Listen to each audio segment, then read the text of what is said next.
कक्षा 8 के सभी भैया बहनों को मेरी तरफ से गुड मॉर्निंग, सुप्रभातम। मैं अगमदीप वर्मा, आपका physical and moral education teacher, आज आपको नैतिक शिक्षा में चैप्टर नंबर 4 जिसका नाम है स्वावलंबन, ये पढ़ाने जा रहा हूँ। इस पूरी वीडियो को देखने के बाद आप जो ग्रुप में मैंने आपको पीडीएफ फाइल भेजी है उस पीडीएफ फाइल को डाउनलोड करें, साथ ही इस पूरे चैप्टर को अच्छे से पढ़ लें।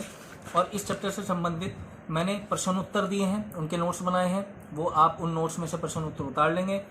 निम्न कथन किसके हैं, ये मैंने किताब में ही भर के भेजे हैं। साथ ही रिक्त स्थान पूर्ण कीजिए, ये भी मैंने किताब में ही भर के भेजे हैं। और इसके साथ ही सही और गलत, ये भी मैंने किताब में भर के भेजे हैं। कुल मिला के इस चैप्टर में 1 2 3 4 5 6 क्वेश्चन आंसर हैं, जिनके मैंने नोट्स बना के आपको भेज दिए, वो कॉपी में उतार लें। साथ ही निम्न कथन किसके हैं, ये 3 क्वेश्चन है, मैंने बुक में भर दिए। उसके बाद 5 खाली स्थान है, वो भी मैंने बुक में भर के भेजे हैं। और 4 सही गलत हैं, वो भी मैंने बुक में भर के भेजे हैं। आपको ये सारा काम अपनी कॉपी में उतारना है। तो बात करते हैं चैप्टर की, स्वावलंबन। इसको पढ़ते हैं आज। स्वावलंबन का आशय दूसरों पर निर्भर ना रहकर अपने कार्य को अपनी शक्ति सामर्थ्य से स्वयं संपन्न करना है।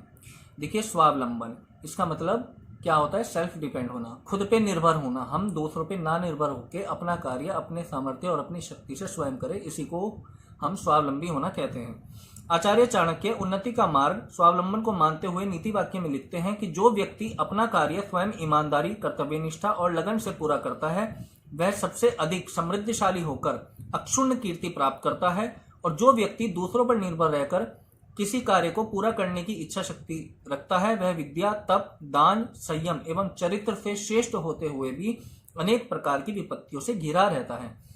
देखिए, जो इंसान सेल्फ डिपेंड होता है, जो अपना कार्य स्वयं करता है, उसको कभी परेशानी का सामना नहीं करना पड़ता। लेकिन जो इंसान दूसरों के ऊपर डिपेंड होता है, अपना कार्य दूसरों के ऊपर डालता है, उसे अधिकतर विपत्तियों का सामना करना पड़ता है, वो अधिकतर परेशानियों में फंसता है। स्वावलंबन जीवन का आधार और प्रगति का प्रथम सोपान है। हमें हर क्षेत्र में स्वावलंबी बनना चाहिए। विशेष रूप से विद्यार्थी जीवन में हम अपने छोटे छोटे कार्यों को स्वयं करने का प्रयत्न करें और घर के कार्यों में माता पिता के सहयोगी बने। देखिए, घर में भी माता पिता के कार्यों में सहयोग करना चाहिए। हमें अपना काम तो खुद करना ही चाहिए, साथ ही साथ मम्मी पापा की भी हमको हेल्प करनी चाहिए। उनके जो भी काम है घर के, उनमें हमें कहीं ना कहीं हेल्प जरूर करनी चाहिए। विद्यालय में पढ़ाए जा रहे किसी भी विषय के कठिन से कठिन प्रश्नों के हल स्वयं ढूंढने की कोशिश करें। परिश्रम पूर्वक प्राप्त उत्तरों से जो आनंद की अनुभूति होगी, वह किसी संपत्ति से कम नहीं होती। संसार में अनेक महापुरुष हुए हैं जिन्होंने अपने जीवन को अपने आप श्रेष्ठ बनाया है। अब्राहम लिंकन का जन्म अमेरिका के एक निर्धन परिवार में हुआ था। बाल्यावस्था से ही स्वावलंबी विचारों से युक्त होने के कारण ही वह राष्ट्रपति बने। हमारे देश के द्वितीय प्रधानमंत्री लाल बहादुर शास्त्री का संपूर्ण जीवन स्वावलंबन का पर्याय रहा है। महात्मा गांधी द्वारा स्थापित साबरमती आश्रम में स्वयं गांधी जी से लेकर आश्रम के प्रत्येक व्यक्ति को अपना कार्य स्वयं करना पड़ता था। यहाँ तक कि जो अतिथि वहां जाता था, वह अपने खाने के लिए स्वयं अन्न पीसकर रोटी बनाता था और खाता था। अपना कार्य करने में लज्जा कैसी।